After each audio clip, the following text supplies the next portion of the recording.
alegria que mais uma vez nós nos reunimos aqui para discutir, refletir sobre as verdades espirituais. Que com muita tranquilidade a gente possa ouvir a leitura do Evangelho sempre e buscar informações que possam nos tornar melhores, que possam facilitar a nossa caminhada espiritual e a nossa caminhada física, que possa sanar as nossas dúvidas, que possa nos tornar pessoas melhores a cada dia. Então esse é o nosso objetivo aqui. Apesar de reduzido o tempo, como as leituras são realizadas no Evangelho, são conhecimentos muito profundos, passados em pouco tempo. O que é muito importante para nós e traz aí reflexões muito objetivas para que a gente possa fazer. E o nosso tema de hoje, mais uma vez, é um tema de grande importância para todos nós. Evangelho de Mateus, capítulo 10, versículo 8. Jesus dizendo aos apóstolos: curem os leprosos e outros doentes, ressuscitem os mortos e expulsem os demônios. Vocês receberam sem pagar, portanto, deem sem cobrar. Esse assunto é tratado no capítulo 26 do Evangelho segundo o Espiritismo. Um capítulo muito reduzido, lá no final do Evangelho, que tem o seguinte título: dar de graça o que de graça receber. É um assunto muito importante para todos nós, espíritas, porque trabalhamos com energias, com informações, com mediunidade, e tudo isso faz com que as pessoas busquem ajuda, com que as pessoas busquem experiência, busquem conselhos nesse aspecto, principalmente espiritual. Mas não só para nós. Todos aqueles que estão envolvidos com religiosidade devem seguir este conselho que o Mestre Jesus aí deu para todos nós nessa lição do Evangelho de Mateus. Então essa é a nossa lição de hoje: dar de graça o que de graça nós recebemos. O Evangelho traz vários tópicos quando trata deste assunto. O primeiro que ele fala, e o mais importante para nós, é sobre a mediunidade. A mediunidade sempre acompanhou o ser humano, ela não é nova. A mediunidade não surgiu com o Espiritismo. Apesar do termo, da palavra ter surgido, é um fenômeno físico que sempre existiu. Desde que o ser humano existe esta comunicação entre os encarnados e os desencarnados. E mediunidade é basicamente isso: a comunicação entre encarnados e desencarnados. Então todos somos médios de alguma forma e a mediunidade sempre nos acompanhou. O que assusta um pouco é a forma como algumas pessoas tratam a mediunidade. Quando a gente traz para a lição do Mestre Jesus, a gente percebe que a mediunidade nos acompanha. A mediunidade é um dom que a espiritualidade nos oferece. Não nos custa nada. Nós não corremos atrás para tê-la. Deus nos forneceu um instrumento para que a gente possa usar. Os Espíritos deixam bem claro: mediunidade não é profissão. Não existe minha profissão, médium, não. Não é uma arte que a gente possa desenvolver, não é um ofício que você desenvolva. O que é mediunidade se não é uma profissão? Todo médium tem uma profissão que não seja a mediunidade. Se mediunidade não é uma arte, não é um ofício, é o quê? Algo que está muito além do mundo dos encarnados, que é uma missão. A mediunidade está ligada ao compromisso do nosso espírito. É algo que nós assumimos voluntariamente e temos a oferecer sem pedir nada em troca. Por isso é uma missão. Não é um trabalho, não é um ofício. E isso a gente tem que compreender. Dar de graça o que de graça nós recebemos. Então a mediunidade exige muito de nós. Mente tranquila, corpo tranquilo, boa alimentação, esforço para que os bons sentimentos nos acompanhem, para que assim a gente possa ter uma manifestação mediúnica positiva. Aquele que não mantém o seu campo mental equilibrado vai ser um canal de comunicação de espíritos inferiores. E assim nós prejudicamos aqueles que ouvem as nossas mensagens e a nós mesmos. Porque ao invés de sermos instrumentos da espiritualidade, vamos espalhar a dúvida, a insegurança, a tristeza e não o que a espiritualidade desejaria de nós, que é o amor, o equilíbrio, a paz em todos os locais. Então, que saibamos usar a mediunidade em nosso favor e em favor de todos os encarnados e desencarnados. Essa é a missão da mediunidade. Trazer para o mundo dos encarnados o que os espíritos, os mentores de luz querem que sejam passados. Mensagens positivas de equilíbrio e de paz. A mediunidade não é um instrumento para divertimento, para curiosidades. É um instrumento muito sério, é um dom que temos que tratar com muita seriedade. Exige estudo, compromisso, não é? Trabalho constante. Tudo isso para que a gente possa ter o mínimo de equilíbrio para acessar aqueles locais, aquelas vibrações que são necessárias para que a mensagem seja muito positiva. Então que a gente fique sempre atento a isso. Mas não é só isso que o Evangelho nos lembra. Também é muito comum que a gente se engane, que a gente possa pedir outras pessoas para fazer oração por nós, ou fazer uma prece por nós, e até pagar por esta oração, ou por qualquer atividade que seja, que a gente ache que alguém vai fazer em nosso favor. Então, outro assunto para que a gente possa prestar muita atenção, a oração. De quem é o dever de fazer a oração? De cada um de nós. A oração é um canal que nós temos com a espiritualidade, com Deus, que nos liga, que eleva a nossa mente, para que a gente possa ser grato, para que a gente possa pedir, para que a gente possa se comunicar de forma sincera, conversar com os nossos amigos espirituais, com o nosso anjo da guarda, de forma sincera, sem ter que esconder nada da espiritualidade.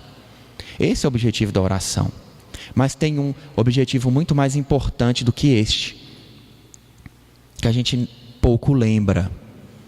O que mais a oração faz por nós, além desse intercâmbio, dessa comunicação com a espiritualidade? Será que a gente sempre lembra desse grandioso poder da oração? Como eu sei que costumeiramente a gente não lembra, eu trouxe um exemplo para ilustrar para nós quão grandioso pode ser uma oração. No livro Os Mensageiros, de André Luiz, psicografado por Chico Xavier, André Luiz, eles vão para um posto de socorro. Posto de socorro no livro é o que a gente chama aqui no templo de casa transitória. É um posto de atendimento perto aqui da crosta terrestre. Então, espíritos que ainda têm grande dificuldade ficam nessas casas transitórias, nesses postos intermediários ainda bem próximos à Terra. Ele estava num posto desse.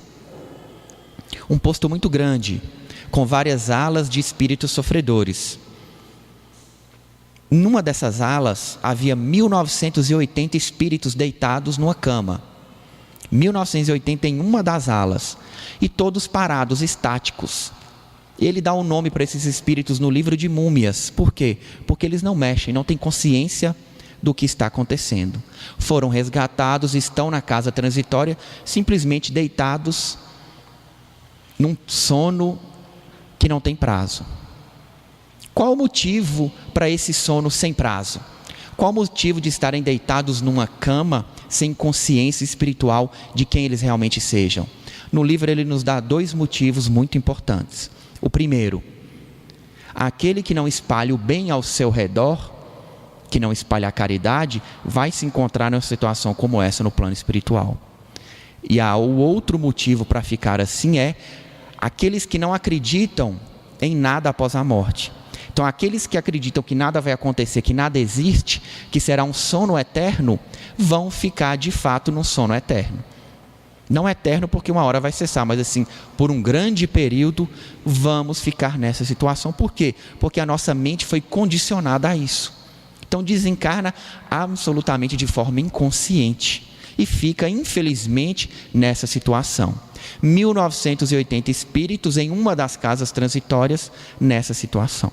Vão realizar um trabalho com todos esses espíritos que estão nessa ala. E eles vão, fazem os trabalhos, veem como cada um estão, dão alimentação para eles. E de repente, no final, eles fazem uma oração, que é o motivo que eu estou contando aqui, essa passagem. Quem faz a oração é o espírito mais evoluído dos que estavam nesse grupo lá, nesse dia. chama Ismália. É a mulher, a esposa do Senhor que dirige essa casa transitória. Então ela tem condições de estar num plano muito mais superior e volta periodicamente para visitá-lo. Tendo condições de estar no superior, ela pode descer para estar com ele por um período. Então ela constantemente está nessa casa transitória. Durante a oração, o que acontece?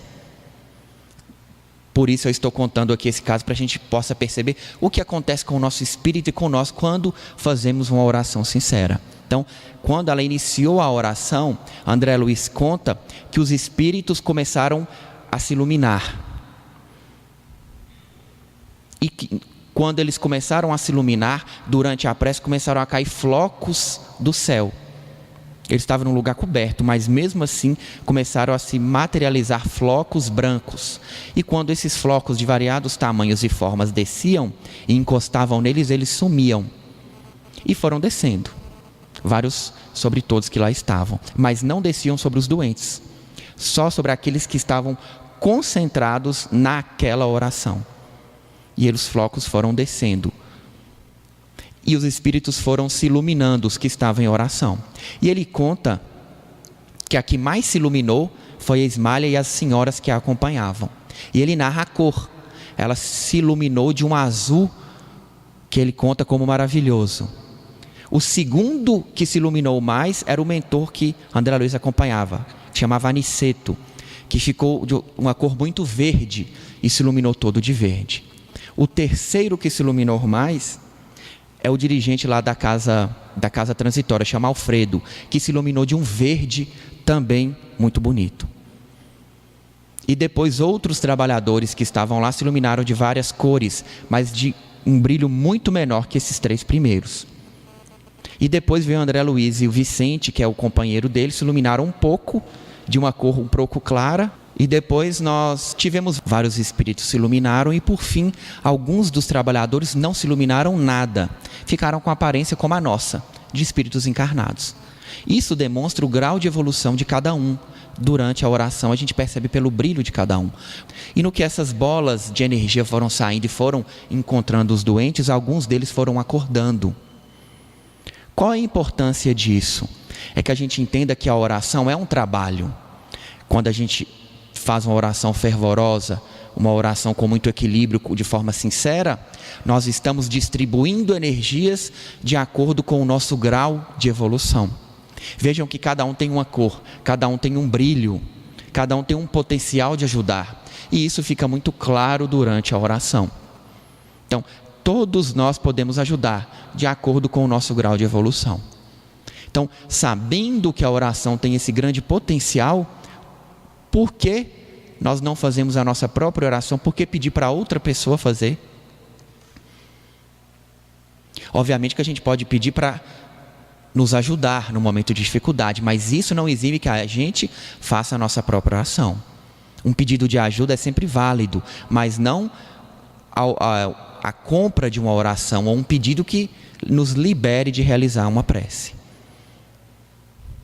Então a prece ela é um trabalho. Ela é uma manipulação de energias positivas, de acordo com o nosso grau de evolução. Onde quer que a gente esteja, o que importa é o nosso sentimento, o que importa é a nossa fé naquele instante, para que a gente possa ajudar todos aqueles que a gente deseja. Então, quando a gente faz uma prece e pede por alguma pessoa, pede por alguma situação ou por nós mesmos, com certeza energias que partirão de nós irão auxiliar naquela situação. É assim que nós iniciamos na nossa caminhada. Não somos espíritos evoluídos, mas cada um de nós tem algo para dar. Cada um de nós pode oferecer alguma coisa quando pedimos sinceramente para a espiritualidade. Isso tem que ser gratuito. Como uma situação tão bonita dessa pode ser paga? Manipulações de energias puras como essas tem que ser de forma sincera, de forma equilibrada, de forma harmoniosa. Quando nós cobramos por uma oração, por uma ajuda espiritual, pelo uso de a mediunidade, com certeza os espíritos de luz se afastarão de nós e não nos restará nada. Porque a mediunidade depende do intercâmbio, depende de uma proximidade dos mentores conosco. E os mentores não se aproximam daqueles que têm sentimentos de egoísmo, de vaidade, de intolerância. Pelo contrário, como eu disse, a visão que eles nos trazem no Evangelho segundo o Espiritismo é que a mediunidade é uma missão, é um compromisso. E eles ainda falam que se tivermos que trabalhar, que trabalhemos no material e o tempo que sobrar, dediquemos à mediunidade. Não podemos misturar uma coisa com outra. A gente fique sempre bem atento a isso. E que a gente também não se deixe enganar por situações em que alguém nos cobre pelo uso de a mediunidade. Porque os próprios Espíritos nos orientam que, como veio de graça será usado. De forma espontânea, de forma amorosa, de forma equilibrada. Assim como os apóstolos fizeram. Saíam de cidade em cidade, ou atendiam lá na casa do caminho, sempre de forma gratuita, com o que eles tinham, da forma que eles poderiam ajudar. E é o que se espera de nós, médiuns, pacientes, trabalhadores, dentro do templo e fora do templo. Porque a gente tem sempre que lembrar que mediunidade não é só dentro do templo. Mediunidade é a todo instante. Somos médiuns durante todo o dia, durante toda a noite. Todos aqueles pensamentos que vêm na nossa cabeça, todas aquelas intuições, todas as pessoas que se aproximam de nós, há um porquê para tudo isso. Não adianta a gente se apresentar num determinado momento do dia como tranquilo, como sereno, e lá fora agir de uma forma diferente. Então temos que buscar auxiliar o máximo possível, de forma gratuita, quando usarmos a nossa mediunidade, quando usarmos esse dom que Deus nos deu.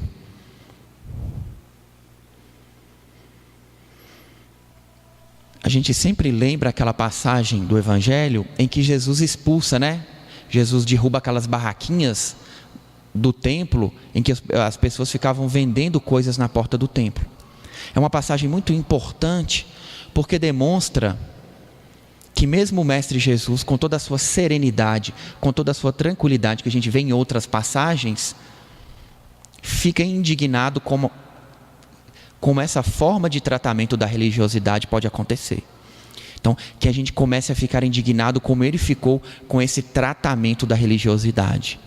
A religiosidade de forma nenhuma pode estar ligado à cobrança, a dinheiro, mas deve ser tratada como uma missão, como um elo que nos liga a Deus. Que a gente fique sempre atento a essas passagens, que a gente sempre lembre do poder da oração, a gente sempre lembre do que nós podemos fazer com ela, onde quer que a gente esteja. Estar com dificuldade, pare e faça uma oração. Lembre que as nossas energias vão aonde a gente quiser que elas vão. Da mesma forma, nós podemos buscar energias positivas se a nossa mente assim quiser. É importante sempre lembrar que a religiosidade ela está sempre do lado oposto ao dinheiro, porque o Mestre Jesus veio para os pobres. Caso pudéssemos comprar auxílio espiritual, uma oração, uma ajuda, aqueles que mais necessitam de ajuda não poderiam comprar, que é aquele que Jesus veio mais ajudar. Os pobres, aqueles com dificuldade, os doentes. Seria absolutamente um contrassenso aceitar que pudéssemos comprar alguma coisa em relação a avanço espiritual ou benefício espiritual. Pelo contrário, tudo que está ligado ao avanço espiritual, ao progresso espiritual, está ligado à caridade, ao equilíbrio próprio, à harmonia que está dentro de cada um de nós. É por isso que em outras passagens a gente é sempre orientado a meditar, a fazer as nossas preces, a orar e vigiar, a estar sempre tranquilo. Porque ninguém pode fazer isso por nós. Nós temos os nossos trabalhos no templo. Passamos com os mentores ali nas mesas de assistência, somos orientados, mas o desejo de ficar no plano positivo ou negativo é sempre nosso. Passamos no trabalho de cura, mas se vamos estar curados ou vamos voltar a ficar doentes, é uma escolha nossa. Passamos na cura da mente. A escolha se a nossa mente ficará limpa, organizada, tranquila e serena é nossa. O que os mentores podem fazer é nos ajudar, nos dar um caminho para que a gente possa seguir. E vejam que é uma orientação gratuita. Energias são doadas de forma gratuita para todos nós. Mas cabe a gente escolher qual é o nosso caminho. Isso não é de hoje que isso nos é oferecido. Não é de hoje que o Mestre Jesus nos chama para que a gente possa encontrá-lo e andar lado a lado com Ele. Mas infelizmente nós já adiamos por várias vidas esse encontro. E estamos aqui em mais uma oportunidade, em mais uma vida, com mais um projeto de avanço espiritual. E mais uma vez a escolha é nossa. Só que essa vez tem uma peculiaridade, que a gente já disse por várias vezes, e eu sempre gosto de frisar. A Terra passa pelo momento de transformação. Então pode ser que não haja outra oportunidade. Pode ser que essa seja a última chance de escolha. De qual lado nós estaremos? Do avanço espiritual ou da preguiça? De uma nova forma de ver a vida ou da manutenção de como nós somos hoje? Da busca pelos mentores, da busca da informação, da caridade, do progresso espiritual, ou continuar na ignorância que nós sempre tivemos. Então a escolha é de cada um de nós. Deus se apresenta a todos, Deus está em todos os locais de forma gratuita para todos nós, não há segredo nisso. Quem disser que tem alguma receita mágica para a evolução espiritual, que tem algum código, alguma chave por algum preço, isso não existe. O que existe é trabalho, é esforço de cada um de nós, de vencer aí o nosso lado inferior, que todo dia nos puxa para baixo, para que a gente possa continuar no comodismo que nós já temos. Mas os tempos são outros, a gente sabe disso. De vários pontos nós somos chamados a viver uma vida diferente. Palestras, livros, mensagens, companheiros, colegas, lições da vida, momentos de alegria, de tristeza, de sofrimento, de doença, tudo isso para nos despertar para a importância do lado espiritual. Porque os tempos são chegados. Tudo que o Evangelho nos diz está acontecendo agora. A separação do joio do trigo, tudo isso que nós vemos no Evangelho é o atual momento que nós passamos. E cabe a gente escolher se somos o joio ou se somos o trigo, para que lado nós vamos.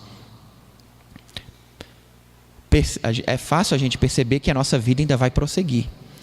Ainda temos chance de mudar as nossas escolhas, de sermos melhores, mais equilibrados. O que importa é o desejo firme aí de seguir.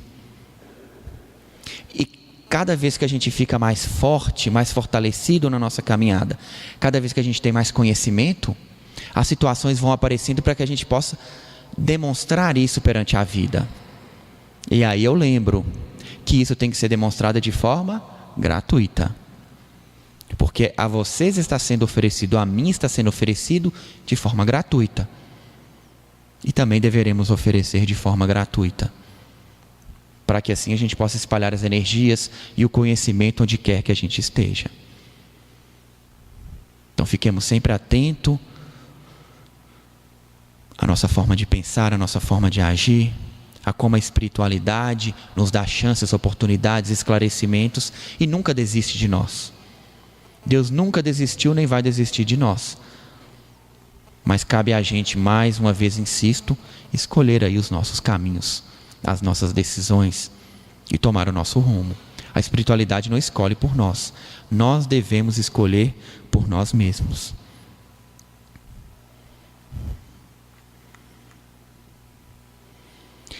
Para finalizar, dentre todas as mediunidades, o Evangelho ressalta uma que é um dom mais santo que as outras.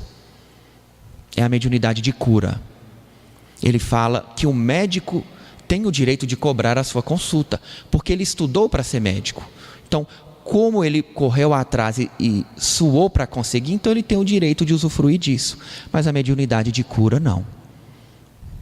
Aquele que tem a mediunidade de cura tem que doá-la gratuitamente, porque ele está repassando a energia dos mentores de luz, que não é dele. Se ele está recebendo de graça, ele deve passar essa energia gratuitamente. Uma das mediunidades mais santas que existem, que exige maior esforço, clareza mental e tranquilidade do médium é essa. É por isso que o nosso trabalho aqui de cura exige um maior silêncio, uma maior tranquilidade dos trabalhadores e dos médiuns. São energias mais delicadas, energias mais sensíveis, que exigem um esforço maior de todos nós. Então que a gente fique sempre atento aos detalhes de cada trabalho que a gente passa. Cada energia tem a sua importância. Cada energia age de uma forma sobre o nosso espírito, sobre a nossa mente e sobre o nosso corpo. E, para finalizar, lembremos, aquilo que nos vem gratuitamente, devemos dar gratuitamente. É uma lição que temos que refletir muito sobre ela, porque o mundo que nós vivemos é totalmente o oposto disso. Totalmente, todo mundo quer tirar vantagem de alguma coisa. Temos que nadar contra a maré para que a gente possa pensar assim. Então que fiquemos atentos às grandiosas lições. Que o Mestre Jesus possa nos acompanhar aí por toda a nossa vida. Agradeço a atenção de todos em mais este dia. Graças a Deus.